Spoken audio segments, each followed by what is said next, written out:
to heed her words. Andrew slapped him on the back. "Spoken like a man ready to be leg-shackled. Look, I see Miss Chingford and her sister up ahead. Why don't you find Miss Harrington and carry her off?" "I wish I could," Robert grumbled. "An elopement to Gretna Green sounds like a remarkably fine idea at this point."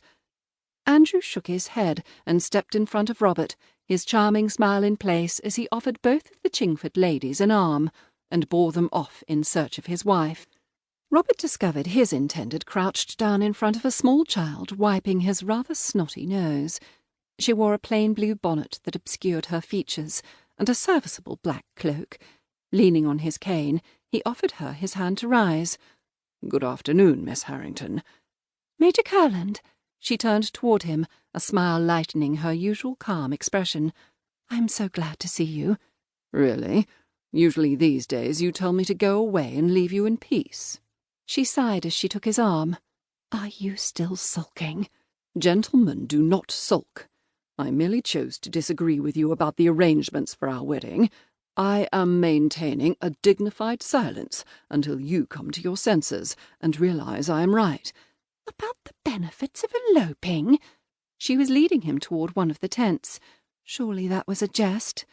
"If it was, it came from my deep sense of exasperation at the ridiculous amount of foolishness a wedding seems to encourage." "We have already had this conversation several times, sir. I cannot simply run away with you." Just before they reached the entrance, Robert took a step to the side and drew Miss Harrington down a narrow alley between two of the tents.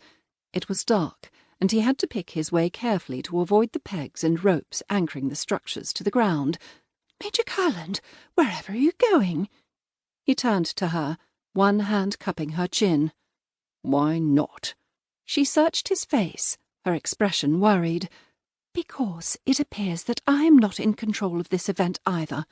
My father and uncle are engaged in some kind of unofficial war over who will provide the best and most elaborate wedding for one of their children. It is obvious that my uncle will win, but it seems I am merely another pawn in their lifelong competition." He leaned in and rubbed his nose against hers. "Tell them all to go to the devil and run away with me." "And create gossip about my family? I cannot do it. I have Anna's reputation to consider, as well as that of my cousins. Their chances of making a good marriage would suffer if I was considered to have behaved irresponsibly." "But we'd be married." "I know," she sighed, "but one cannot always be thinking of oneself." "I can." He kissed her firmly on the mouth. She pressed her hands against his chest. "Major Kurland, this is hardly the time or the place for this kind of—" He kissed her again, and with a soft sound she kissed him back, and then stepped away. "That's quite enough of that." "I want you in my house, and in my bed, Lucy Harrington." "And I want to be there," she stuttered. "I mean, I want to be your wife. Please be patient, Robert, I beg you." He sighed. "It seems I have no choice. Perhaps I should speak to your father again." "Or my Aunt Jane. She seems to be in charge of everything." Robert took her hand and led her toward the rear of the tents. "Mayhap I should set Aunt Rose on her. She recently organized a society wedding in no time at all." "For a very good reason." Miss Harrington flicked a wry glance at him. "I believe the bride was in an interesting condition." Robert opened his mouth, but his betrothed held up a gloved finger. "And please do not even entertain the notion of that being a way to speed up our wedding." "You like my kisses?" "I do, but I would prefer to share the rest of it in the sanctity of our marriage bed." "Thus speaks the rector's daughter." Robert offered her his arm. "Shall we go and judge the harvest fruits and vegetables?